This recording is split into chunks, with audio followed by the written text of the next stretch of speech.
Já convido a você a abrir a sua Bíblia no livro de Ruth. Chegamos na metade do livro, aí agora vai para a outra metade do livro.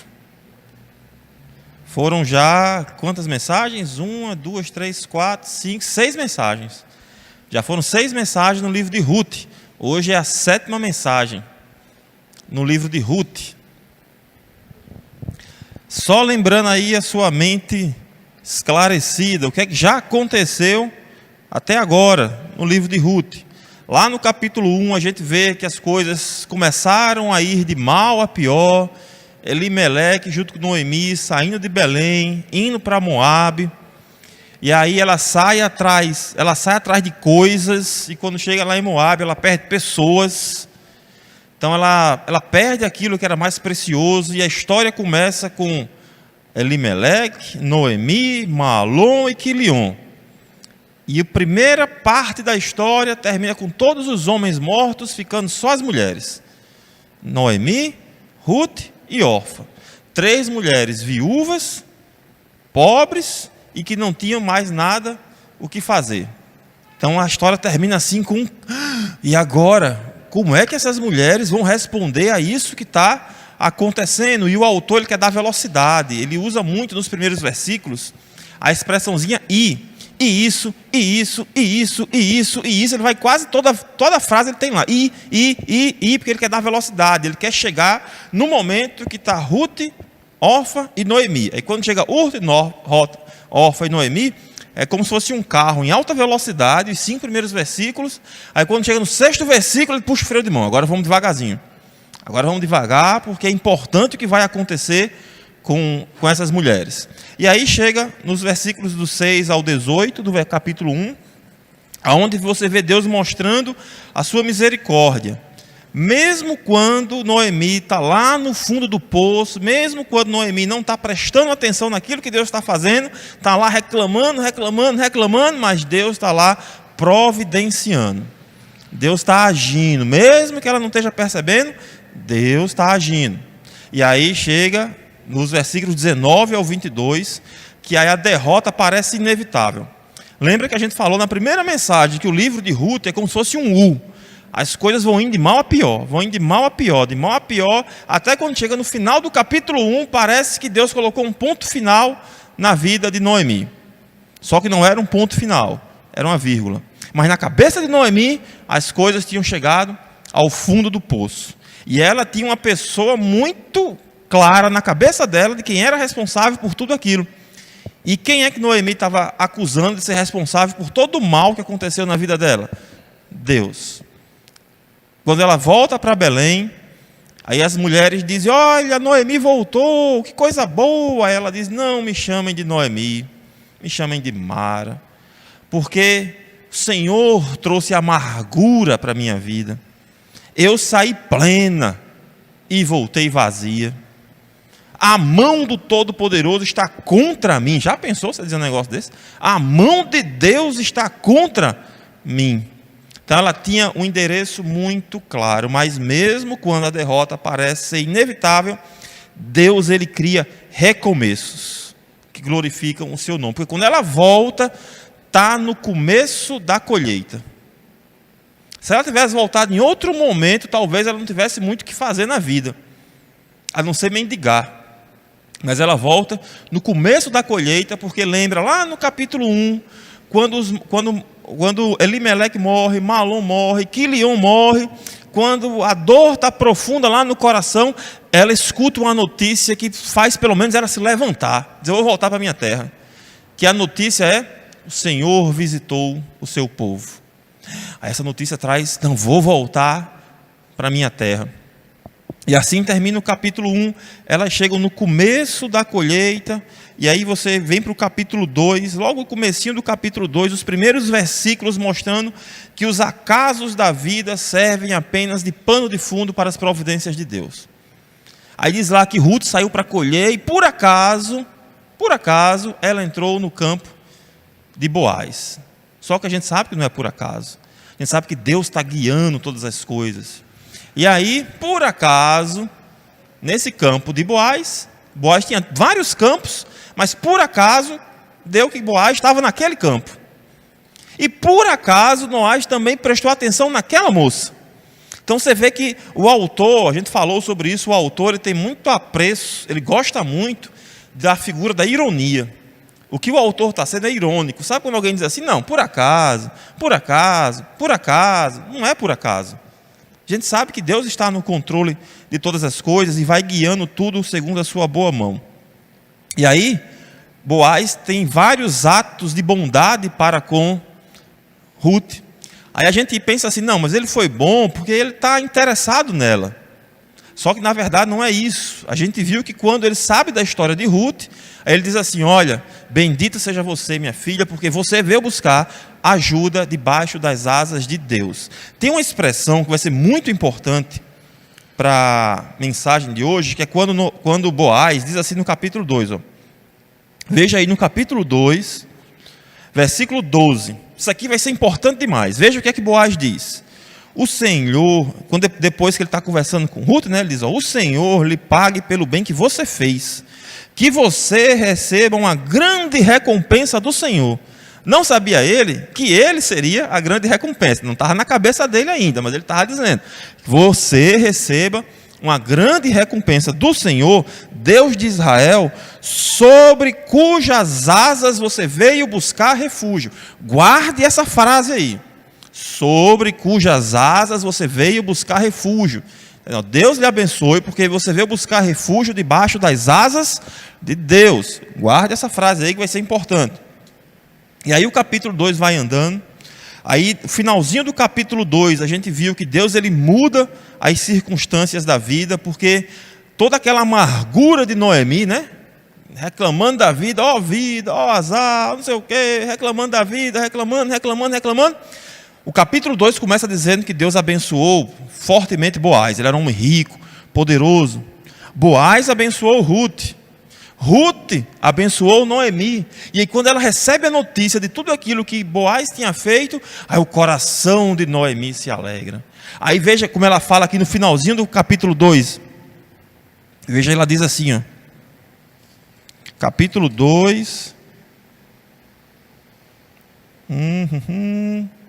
Diz aqui no versículo 19. Versículo 19 e versículo 20. Lembra? O final do capítulo 1, como é que terminou o capítulo 1? Noemi dizendo, Deus pesou a mão contra mim. Deus transformou meu coração num coração amargurado. Cheia eu saí e voltei vazia. A mão do Todo-Poderoso está contra mim. Ela terminou o capítulo 1 dizendo isso. Aí olha como é que ela termina o capítulo 2. Versículo 19. Então Noemi perguntou, onde foi que você foi colher hoje? Onde trabalhou? Bendito seja aquele que acolheu você com tanta generosidade. E Ruth contou à sua sogra aonde havia trabalhado e acrescentou, o nome do homem com quem eu trabalhei hoje é Boaz. Aí os olhos de Noemi, grande, feliz. Aí veja o que ela diz. Então Noemi disse à sua nora, que ele seja abençoado pelo Senhor Deus, que não deixou de ser bondoso. Quem é que Noemi está dizendo que não deixou de ser bondoso? Deus. Ela está falando de Deus, aquele Deus que ela disse estava pesando a mão contra ela. No final do capítulo 1, ela estava dizendo agora, Deus não deixou de ser bondoso. Para você perceber como às vezes a nossa visão ela é míope. A nossa visão às vezes é distorcida e tem muito a ver com aquilo que a gente está passando, né? No momento da dificuldade, da angústia, Deus não estava atendendo a oração dela, Deus pesou a mão sobre mim. Aí agora a bênção veio, ela diz, não, Deus não deixou de ser bondoso. E assim, o capítulo 2 termina dizendo, versículo 23, assim Ruth ficou na companhia das servas de Boaz para apanhar espigas, até que, quando você fala até que, você dá um tempo, né? O tempo foi até que a colheita da cevada e do trigo acabou. E continuou morando com sua sogra. Então, como é que termina o capítulo 2?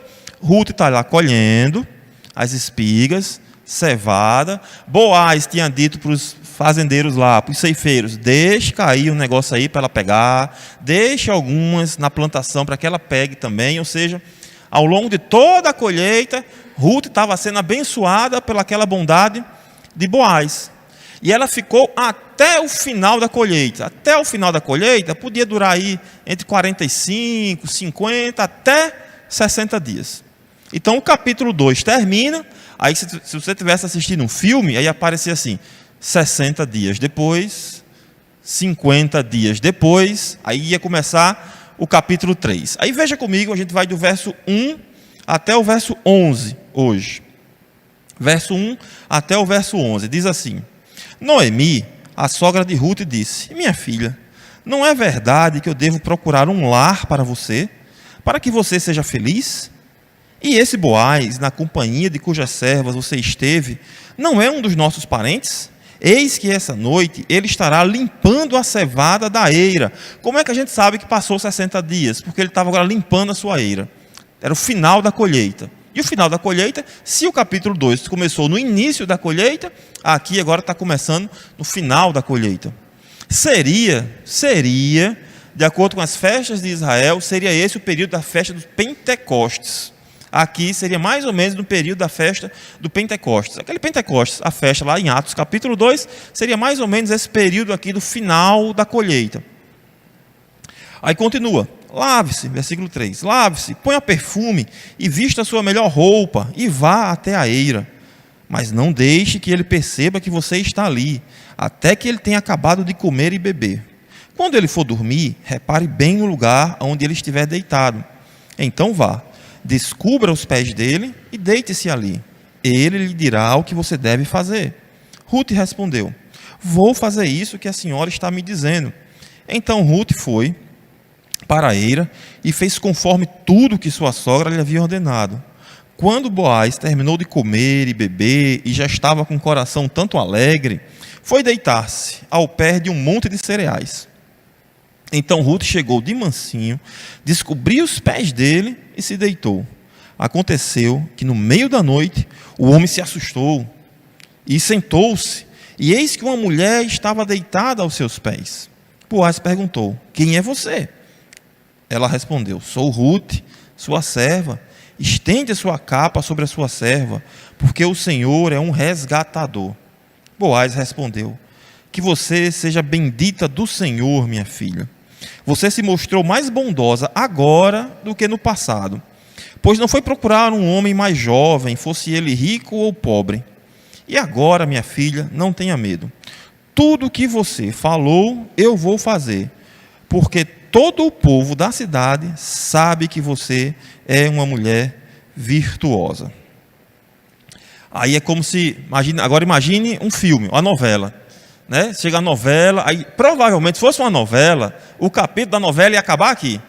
Por que ia acabar aqui? Porque você ia ficar se perguntando: eita, o que é que Boaz vai fazer então agora? Terminou ali naquele Boaz falando e fecha a cena. O que é que Boaz vai fazer agora? Ele disse que ia fazer. Aí, a partir do versículo 2, é ele fazendo. Ele disse o que ia fazer. Aí eu queria meditar um pouco aqui com você, no capítulo 3, do verso 1 até o 11, rapidamente, sobre dois temas.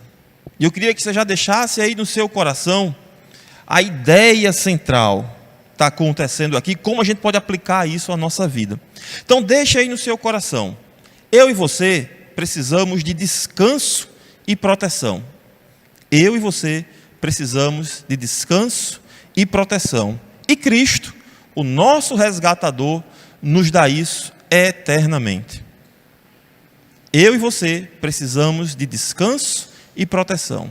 E Cristo, o nosso resgatador, nos dá isso eternamente. Veja, o versículo 1 começa dizendo assim: Noemi, a sogra de Ruth, disse: minha filha, não é verdade que eu devo procurar um lar para você, para que você seja feliz? Literalmente, o que Noemi está dizendo para ela é assim: minha filha, eu tenho que procurar um lar para que você tenha descanso. É literalmente isso que Noemi está dizendo para Ruth: minha filha, eu preciso encontrar um lar que você tenha descanso. Descanso e proteção são coisas que são duas das coisas que mais tiram que mais causam ansiedade para a gente. Se eu perguntar aqui quem é que está cansado de um dia de trabalho, provavelmente aqui todo mundo vai estar cansado. Dos fazeres do trabalho, dos fazeres de casa, dos fazeres da vida. Talvez seja um cansaço físico, talvez seja um cansaço mental, mas a gente está sempre procurando descanso. Está ou não está? A gente está procurando formas de poder ficar mais vivo, porque o nosso corpo está cansado, a nossa mente está cansada. A gente procura, quero ter férias, quero ter um momento sem ter nada o que fazer, quero ter um momento só para botar as pernas para cima, quero ter um momento para descansar, para deitar na rede. Quero ter um descanso. Descanso é algo que a gente procura, desde o Jardim do Éden, o homem procura descanso. E outra coisa que preocupa muito a nossa cabeça é proteção. Nós queremos ficar protegidos, sim ou não? Você cuida da sua casa, você fecha as portas da sua casa. Você quer ter uma segurança, você quer ter uma proteção financeira, você quer ter um dinheiro guardado. Você quer ver assim, dizer assim, olha, eu gasto 3 mil reais por mês para manter a minha família. Então você gostaria de ganhar mais do que 3 mil reais para poder ter uma segurança financeira. Você quer ter segurança da sua saúde, você quer ter um plano de saúde para ter uma segurança da sua saúde. Você quer se cuidar para ter segurança. Então, descanso e proteção são duas coisas que nós procuramos diariamente. Procuramos isso diariamente. Descanso e proteção. E é isso que Noemi está querendo entregar aqui para Ruth. É isso que ela está dizendo para Ruth, quando diz assim, Ruth, está acabando a colheita. Enquanto está no período da colheita, você pode ir lá, na cega, está tendo lá, agora quando acabar a colheita, você vai fazer o quê? Não tem mais colheita para fazer. Você não vai ter como ir mais atrás dos ceifeiros. Você não vai ter mais como estar com as servas. Você não tem mais com o que pegar. Vai acabar a colheita. Então a gente tem que ter uma solução definitiva. Essa solução, Boaz estava ali abençoando, era uma solução temporária. Era algo que estava ajudando ali naqueles primeiros meses, mas agora a gente precisa ter uma solução definitiva. E eu preciso encontrar para você descanso e proteção. E aí Noemi bola o seu plano aqui, né? Dos versos 2 até o verso 4, Noemi bola o plano dela aqui. Agora você imagine Ruth. Veja, será que ela não precisava de proteção? Ruth, naquele contexto, mulher, viúva, pobre, estrangeira, moabita, pior ainda, que era um povo discriminado. Então Ruth era uma pessoa completamente desprotegida. Se não fosse a bondade do Senhor, ali, dela ter, entre aspas, por acaso, entrado no campo de Boaz, talvez Ruth tivesse sofrido bastante ali naquele local. Lembra, a gente está falando do período dos juízes. Os homens eram maus, perversos. Depois você lê Juízes 19 e vê o que é que os homens perversos faziam com mulheres indefesas. Terrível. Ruth estava exatamente nessa situação. Mulher, pobre, viúva, estrangeira, não tinha ninguém para protegê-la. E aí Noemi diz, minha filha, eu tenho que encontrar descanso e proteção para você. E aí ela bola o plano dela, dos versos 2 até o verso 14. Veja aí, isso não é um plano audacioso. Você, quando lê assim, você fica, que é que Noemi tá? Que plano é esse, Noemi? Está mandando a moça ir de madrugada, encontrar o camarada. Você fica meio desconfiado do plano de Noemi, né? Fica desconfiado. Lê aí comigo. Do verso 2 ao 4. E esse Boaz, na companhia de cujas servas você esteve, não é um dos nossos parentes? Eis que esta noite ele estará limpando a cevada na eira. Lave-se, ponha perfume, vista sua melhor roupa e vá até a eira. Mas não deixe que ele perceba que você está ali, até que ele tenha acabado de comer e beber. Quando ele for dormir, repare bem no lugar aonde ele for se deitar. Então vá, descubra os pés dele e deite-se ali. Ele lhe dirá o que você deve fazer. Veja, é um plano audacioso. Parece aos nossos olhos ocidentais, parece que é um plano meio estranho. Mas não tinha como ser diferente. Noemi, ela arriscou. Sabe quando você chega numa situação da vida que você diz, olha, ou é agora ou não é. Então Noemi sabia, olha, esse camarada vai estar terminando a colheita. Esse camarada só vai vir aqui agora, daqui a 3, 4 meses. Então, ou ele é um dos nossos parentes, Ou ele vai resgatar você agora, ou ele não tem mal o que fazer.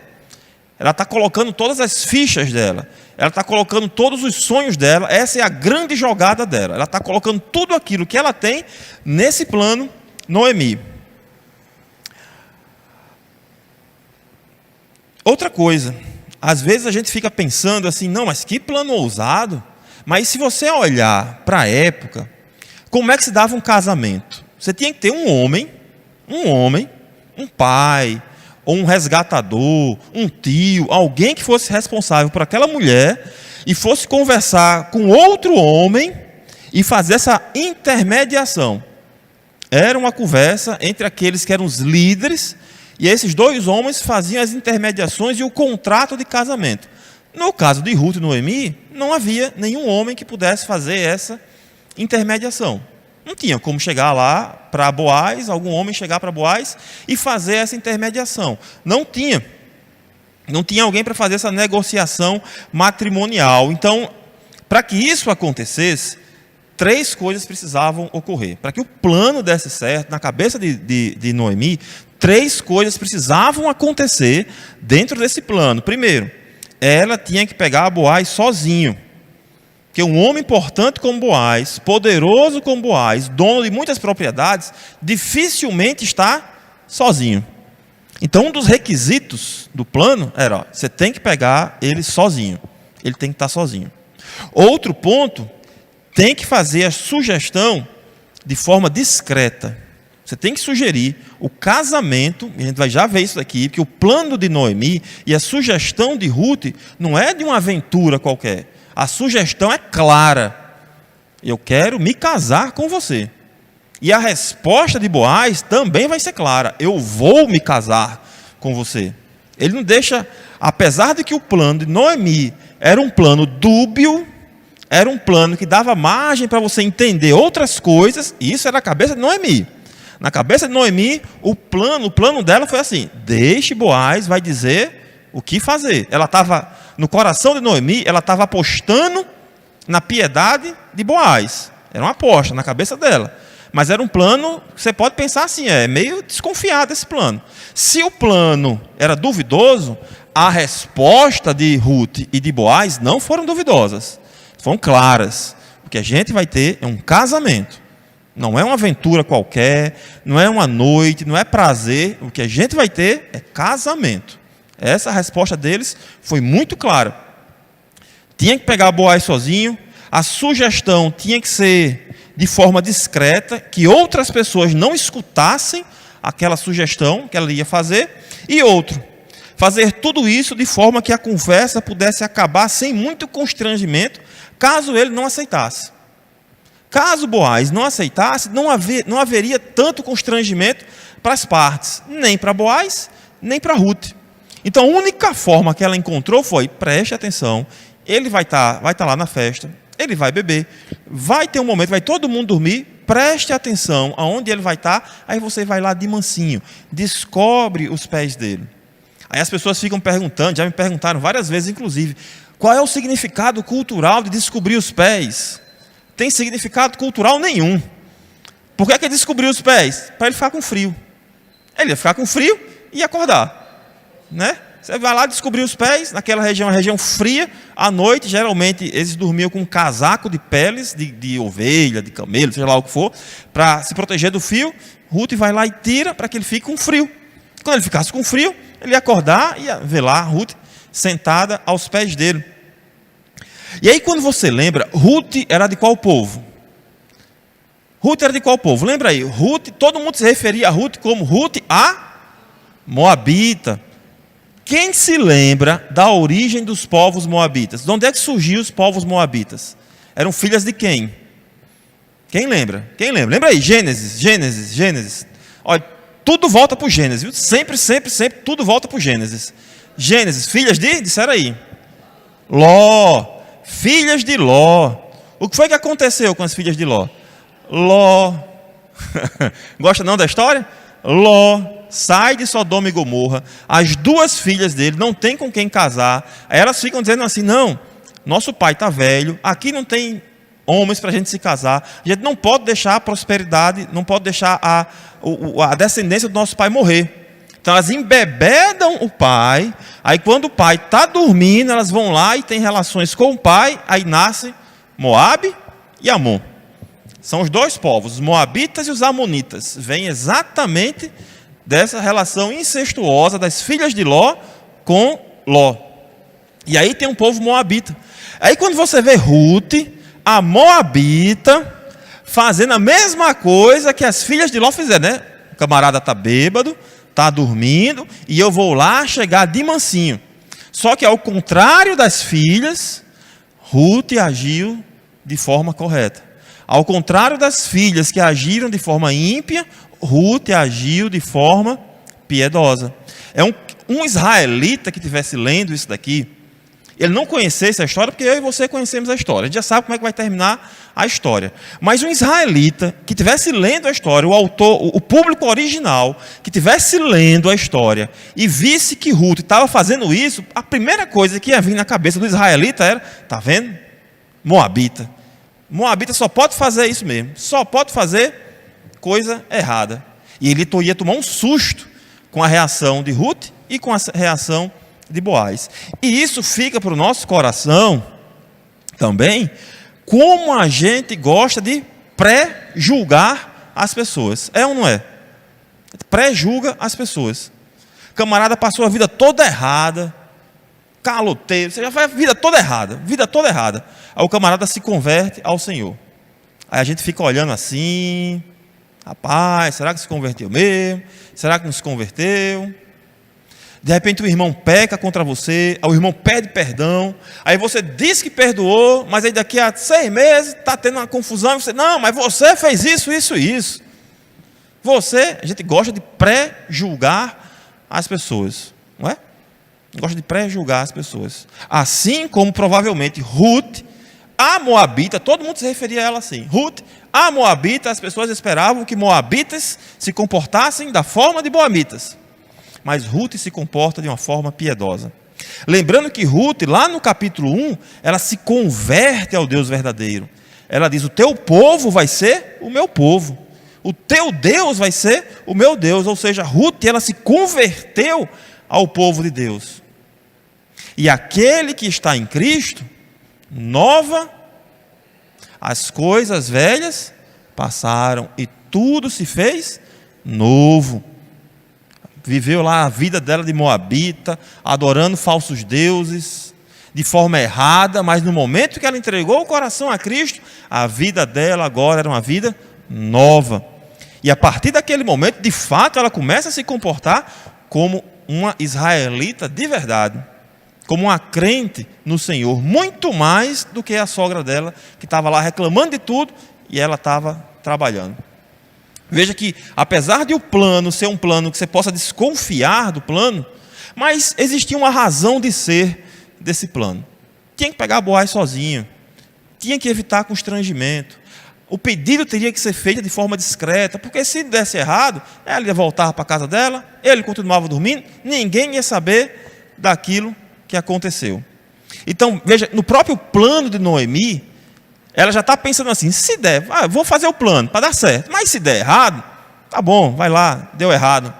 Mas se der errado, mas lembra, algo que a gente viu ao longo de todo o capítulo 2, ao longo de todo o capítulo 2 a gente viu isso. Ruth começa o capítulo 2 querendo fazer o quê? Apenas pegar espigas. Eu vou pegar, vou só colher o que caiu. Ela colhia só o que caía, ela teve só o que ela queria? Não, ela teve o quê? Mais do que aquilo que ela pediu. Ela começa o capítulo dizendo assim, eu vou colher atrás daquele que me der graça. Ela termina dizendo, obrigado, Senhor Boaz, porque o Senhor falou com graça ao meu coração. Tudo o que Ruth queria no começo do capítulo, Deus deu e ainda deu mais do que ela pediu. Apesar de que o plano de Noemi era um plano duvidoso, era um plano que tinha uma rota de fuga. Se não der certo, não deu certo. Mas Deus iria fazer mais do que aquilo que ela estava pensando. Agora pense você em Ruth. Agora, para a gente vir aqui para o versículo 5 ao 11. Pense você em Ruth. Será que Ruth estava nervosa? nesse negócio. Quando Ruth saiu da casa dela, indo para a eira, prestando atenção em Boaz, será que o coração dela estava nervosa? Você imagine hoje uma mulher pedir um homem em casamento. Já é estranho, né? Já é estranho. Uma mulher hoje... Não, é estranho. É estranho. Uma mulher hoje pedir um homem em casamento já é estranho. Você imagine 700 anos antes de Cristo. Você imagina isso, uma mulher pedir um homem. Então o coração dela devia estar assim, ela devia estar um nervosismo lá em cima. Aí você tem agora aqui um pedido de casamento inusitado. Veja aí do verso 5 até o verso 11. Ruth respondeu: vou fazer tudo isso que a senhora está me dizendo. Então Ruth foi para a eira e fez conforme tudo que sua sogra lhe havia ordenado. Quando Boaz terminou de comer e de beber, estava lá, de coração um tanto alegre. Foi deitar-se ao pé de um monte de cereais. Então Ruth chegou de mansinho, descobriu os pés dele e se deitou, para ter frio, ao causar frio no camarada. Prestei atenção onde é que ele está dormindo, ele está meio alegre, está ali, ninguém está prestando atenção, descobriu os pés dele para que ele tenha frio, se deitou aos pés dele. Aconteceu que no meio da noite o homem se assustou e sentou-se, e eis que uma mulher estava deitada aos seus pés. Boaz perguntou: quem é você? Ela respondeu: sou Ruth, a sua serva. Estende a sua capa sobre essa sua serva, porque o Senhor é um resgatador. Boaz respondeu: que você seja bendita do Senhor, minha filha. Você se mostrou mais bondosa agora do que no passado, pois não foi procurar um homem mais jovem, fosse ele rico ou pobre. E agora, minha filha, não tenha medo. Tudo o que você falou eu vou fazer, porque todo o povo da cidade sabe que você é uma mulher virtuosa. Você imagina a Ruth, nervosa, com medo. Aí Boaz diz: minha filha, não tenha medo. Vou fazer tudo o que você disse, porque a cidade não é só fulano, beltrano, não sou só eu, mas a cidade toda sabe que você é uma mulher virtuosa. Então, lembrando o ponto importante da mensagem, para ficar no seu coração, nós precisamos buscar descanso e proteção. Noemi criou todo esse plano para que Ruth encontrasse descanso e proteção, e Boaz era uma pessoa qualificada para dar descanso e proteção para Ruth. E Cristo, nosso resgatador, nos oferece isso eternamente. Veja que Ruth, inicialmente, Ruth faz o que Noemi disse. Foi o que Noemi disse: vá lá, se deite. Aí foi o que Noemi disse: quando ele se acordar, ele vai dizer o que fazer. Ruth vai seguir no plano até o momento que Boaz acorda. Aí no momento que Boaz acorda, ela faz diferente, ela muda o plano. Porque o plano era: quando Boaz acordar, ele vai lhe dizer o que você deve fazer. Mas quando Boaz acordou, aí Ruth já se adiantou. Ó, quem é que você é? Ruth já: não, eu sou Ruth, já se identifica, sou Ruth, a sua serva, estende a capa sobre mim, porque você é resgatador. Lembra aquele texto que a gente leu no capítulo 2? Capítulo 2, no verso... Capítulo 2, o verso... Cadê? No verso 12. Capítulo 2, verso 12, diz assim: o Senhor, isso é Boaz falando, o Senhor lhe pague pelo bem que você fez, que você receba uma grande recompensa do Senhor, Deus de Israel, sobre cujas asas você veio buscar refúgio. Olha, Deus te abençoe, você veio buscar refúgio debaixo das asas do Senhor. Foi isso que Boaz disse. Aí quando Ruth fala com Boaz, ela diz assim, ó, ela diz, versículo 9, Boaz perguntou: quem é você? Ela respondeu: sou Ruth, a sua serva. Aí veja o que ela diz: estenda a sua capa sobre a sua serva. Literalmente o que Ruth diz é: estenda a sua asa sobre a sua serva. O que foi que Boaz tinha dito lá no capítulo 2? Sobre cujas asas você veio buscar refúgio. Aí o que é que Ruth diz agora? Estende a tua asa sobre mim. O que Ruth está dizendo é: Boaz, você é um instrumento de Deus para abençoar a minha vida. Você é aquele que Deus vai... Você não é a fonte da bênção, Deus é a fonte da bênção. mas você é o instrumento de Deus que está sendo usado para abençoar a minha vida. Veja que ela muda o plano de Noemi. O plano de Noemi é, deixa ele falar, o que vai fazer? De cara ela já diz, olha, eu sou Ruth, estende a tua capa sobre mim, você é um resgatador. Ela deixa claro, quando Noemi disse assim, olha, vista sua roupa, se unta, fique toda pronta, esteja clara, que fique claro que você é uma pessoa que está pronta para o casamento. Não é uma aventura qualquer, não é só uma noite de prazer, mas ela deixa claro, o que eu estou procurando é casamento. E aí Boaz, ele responde, que você seja bendita do Senhor, minha filha. Você se mostrou mais bondosa agora do que no passado. Veja, Boaz, ele fica feliz com essa escolha de Ruth. Ela não foi atrás de um homem jovem, ela não foi atrás de um homem rico. Ela foi atrás dele porque ele era um crente sério. Ele era um homem sério. Ele era um homem que estava na posição bíblica adequada para prover descanso e proteção. Ele era um homem que apontava para Cristo. Esse deveria ser o principal critério de qualquer homem, qualquer mulher pensar em namorar com alguém. Essa pessoa aponta para Cristo? Seja ela, veja, e aqui em nenhum momento é condenado o fato dela ser mais jovem, de ele ser mais velho. Muito melhor ela procurar um homem mais velho que aponte para Cristo do que procurar um jovem fanfarrão, que tenha saúde, aquela coisa toda, mas seja um fanfarrão que distancie ela do Senhor. Principal, eu particularmente, eu oro todos os dias pelas esposas dos meus filhos. Um tem 11 e outro tem 6. Mas eu oro todos, Senhor, que seja uma mulher crente, que ame ao Senhor, que esses meninos amem ao Senhor e que apontem para Cristo na vida das suas esposas. E que essas mulheres também amem a Cristo. Oro todos os dias por isso, Maiara sabe disso, oro todos os dias para que Deus abençoe eles enquanto maridos que apontam para Cristo e que Deus traga mulheres que de fato amem ao Senhor para a vida deles. Esse deveria ser o primeiro critério. Boaz fica feliz pela escolha de Ruth, aí veja que coisa maravilhosa. Versículo 11, e agora, minha filha, não tenha medo. Tudo o que você falou, eu vou fazer, porque todo o povo da cidade sabe que você é o quê? Uma mulher virtuosa. Provérbios, capítulo 31. Mulher virtuosa, quem a encontrará? É a mesma expressão, a mesma palavra que é usada em Provérbios 31, é usado para Ruth, dizendo, Ruth era uma mulher virtuosa. Sabe quando às vezes a gente quer tirar as responsabilidades do nosso ombro e dizer assim, essa mulher não existe? Existe, Ruth, a Bíblia está dizendo, inclusive. Interessante, na Bíblia hebraica, na formação hebraica, porque na nossa Bíblia, Ruth está depois de Juízes e antes de 1 Samuel, né? Está na construção cronológica, mais ou menos. A história de Ruth acontece dentro de Juízes.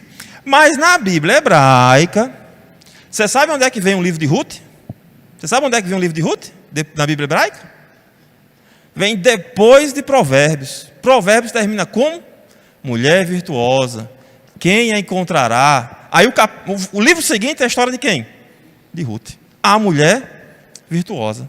Quando Provérbios 31 foi escrito, Ruth já tinha morrido. A história de Ruth acontece primeiro do que a escrita de Provérbios, mas já está mostrando que os princípios da mulher virtuosa já existiam. Ruth é essa mulher virtuosa. E Boaz diz, olha, a cidade toda sabe que você é uma mulher virtuosa. E aqui termina, né? A gente fica imaginando agora, pronto, e agora? O que é que Boaz vai fazer? Ele disse, eu vou fazer tudo o que você pediu. Boaz, ele reconhece que ele de fato é o resgatador. Boaz, ele reconhece a lei. E aqui ficam duas reflexões para o meu coração e para o seu coração, para a gente finalizar. Veja que Noemi estava buscando para Ruth descanso e proteção. Todos nós buscamos desproteção. Todo o povo de Deus, assim como Noemi, assim como Ruth, está procurando descanso e proteção. Se você olhar lá em Hebreus, abra comigo aí rapidinho para a gente finalizar, mais uns 5, 10 minutinhos para a gente finalizar. Abra aí Hebreus 11, 13. Hebreus 11, 13. Veja o que é que o autor de Hebreus fala de todos os santos do passado, vários santos do passado, pessoas que receberam as promessas de Deus. Veja o que é que ele fala em Hebreus 11, 13. Hebreus 11, 13, ele diz assim, ó, todos esses morreram na fé. Falando dos heróis da fé, né? Abraão, falando todos os heróis da fé. Todos esses morreram na fé, sem terem recebido a promessa. Mas vendo-as de longe, e crendo-as e abraçando-as, as confessaram que eram estrangeiros e peregrinos nessa terra. Estava peregrinando, buscando o descanso de Deus, buscando o descanso que Deus iria trazer para a alma deles. Eu e você experimentamos um pouquinho do descanso de Deus, ainda de forma figurada. Como é que eu e você podemos experimentar um pouco do descanso de Deus? Quando você está junto do povo de Deus, aqui no culto, você que está online, venha presencialmente, no domingo à noite, esse descanso, onde o povo de Deus está reunido, adorando ao Senhor, trabalhando e servindo ao Senhor, que é o que a gente vai fazer pela eternidade. Trabalhar e servir e adorar ao Senhor. Esse é o nosso descanso para a eternidade. E a gente experimenta um pouquinho disso quando você está em comunhão com a igreja. Jesus certa vez disse, vinde a mim, vocês que estáis o quê? Cansados e sobrecarregados, e eu vos aliviarei. Ainda existe um descanso para o povo de Deus. Nós iremos descansar. Todas as nossas obras, fadigas, pecados, ainda existe um descanso para nós. Precisamos de descanso e proteção. E Cristo, nosso resgatador, é Ele que oferece isso para mim e para você. Você vai até descansar, chegar em casa e vai dormir. Aí vai descansar um pouco, né? Aí vai amanhã acordar, mas aí começa todo dia. Aí lá vai Edson, tira um ar-condicionado, baixa um ar-condicionado, sobe num poste, sobe na casa, debaixo do sol, e não sei o quê, levanta para cá, levanta para lá, dirige para cá, bota gasolina, faz feira, e não sei o quê, tal, termina um dia todo moído, todo cansado. É ou não é? Você que é dona de casa, acorda o dia e faz o café, lava a louça do café, termina de lavar a louça do café, tem que fazer o almoço, aí faz o almoço, está terminando o almoço, já lava a louça, aí almoça, lava a louça do almoço, vai arrumar a casa, vai lavar a roupa. Se tiver menino, vai cuidar do menino ainda, vai fazer a farda, vai mandar para o colégio. Aí o marido não ajuda, aí lá vai. É cansaço, é descanso, mas no outro dia cansaço de novo. Mas Cristo, Ele nos oferece um descanso eterno. Ele nos oferece isso eternamente. Colossenses, Paulo quando escreve aos Colossenses, ele diz assim no capítulo 1, Ele nos libertou do poder das trevas e nos transportou para o reino do Filho do seu amado, em quem temos a redenção, a remissão dos pecados. Eu e você precisamos de descanso e precisamos de proteção. E quem é que nos protege? Cristo. Nos tirou do império das trevas e nos transportou para o reino do Filho do seu amor. Noemi estava buscando descanso e proteção para Ruth em Boaz. Boaz apontava para Cristo. Ela teria um certo descanso, ela teria uma certa proteção, mas eu e você podemos ter descanso e proteção eternamente em Cristo. Ele é aquele que nos protege. Então, estamos sempre procurando descanso e proteção. Essa história de Ruth, Noemi e Boaz aponta para a minha e para a sua necessidade de buscarmos descanso e proteção no Senhor. Você que está acompanhando online, está escutando, você que está aqui presencialmente, se você ainda não tem o seu coração em Cristo, saiba que você só vai encontrar descanso e proteção de forma verdadeira e plena em Cristo. É a única forma. É a única forma. Além disso, olhe para Boaz agora, para a gente finalizar. Veja, Boaz é um homem adequado para dar descanso e proteção. Veja Boaz, ele trabalha duro, trabalha pesado, está no final da colheita, está cansado, vai dormir. Coisa boa é você poder deitar a sua cabeça, ainda que morto de cansado, todo doído, mas você conseguir deitar na sua cama, depois de um dia de trabalho justo e honesto. Porque foi isso que Deus disse lá no Éden, né? Lembra, as coisas sempre voltam para o Éden. Sempre voltam para o Gênesis. Quando o homem pecou, o que foi que Deus disse para o homem? Olha, com o suor do seu rosto que você vai ganhar o sustento. é com suor, é com trabalho. Então, um final do dia que você chega cansado, depois de um dia que você trabalhou, um trabalho justo e honesto, você está cansado, aí você lembra do Éden. Ainda existe um descanso para mim. Deus vai trazer um descanso para mim. Boaz era esse homem. Boaz era um homem que apontava para Cristo. Boaz era um homem, inclusive, de exemplo de masculinidade. Ruth, a gente vai falar isso na próxima mensagem. Ruth era um exemplo de feminilidade. Boaz é um exemplo de masculinidade bíblica. Veja, Boaz é um homem que conhece a lei do Senhor. Boaz é um homem que é abençoador. Boaz é um homem que é provedor. Boaz é um homem que não explora a fragilidade de Ruth. Boaz é um homem que honra com a sua palavra. Boaz, ele é um exemplo de masculinidade bíblica. O que é um homem, biblicamente? Um homem que conhece a palavra de Deus, um homem que honra a sua palavra, um homem que é provedor, um homem que não explora a fragilidade da sua esposa. É um homem que honra com seus compromissos. Um exemplo de masculinidade bíblica. O texto seguinte, vai ver na próxima mensagem, vai dar um exemplo de feminilidade. O que é uma mulher bíblica? É aquela mulher, ir para o salão? Não. Ruth era uma mulher guerreira, trabalhadora, sabia o que queria, foi atrás do que queria, colocou diante do Senhor, buscou no Senhor, buscou refúgio nas asas do Senhor. Veja, Ruth só vai buscar refúgio nas asas de Boaz depois que ela buscou refúgio nas asas do Senhor. Primeiro ela buscou do Senhor, e o Senhor indicou Boaz para ela. Veja que ela primeiro buscou o Senhor. A gente vai ver isso na próxima mensagem, o exemplo de feminilidade. Boaz aqui é o resgatador, uma palavra chamada Goel, do hebraico. E para ser resgatador, não era qualquer pessoa que podia ser resgatador. Veja, para ser um resgatador, primeiro, para ser resgatador, você tinha que... Primeiro, o camarada tinha que estar relacionado familiarmente com os resgatados. Não era qualquer pessoa. Não era qualquer pessoa. Por exemplo, se acontecesse alguma coisa com o pastor Sandro, o resgatador de Girlei tinha que ser alguém da família do pastor. Tinha que ser alguém, não era qualquer pessoa. Não era que tinha que ser alguém da família, alguém que tivesse alguma ligação com a família. Segundo, a pessoa tinha que ter condições financeiras para poder ser um resgatador. Eu quero ser resgatador, mas você não tem como comprar as terras, você não tem como sustentar. Então você tem que ter condições de ser resgatador. Você tem que ser da família, você tem que ter condições, e essa era uma lei que não era uma lei obrigatória. Você tinha que querer ser o resgatador. Tanto é, você conhece a história, tem um parente que é mais chegado, né? Aí Boaz vai lá e o cara vai dizer, não quero. Ele não fez nada de errado.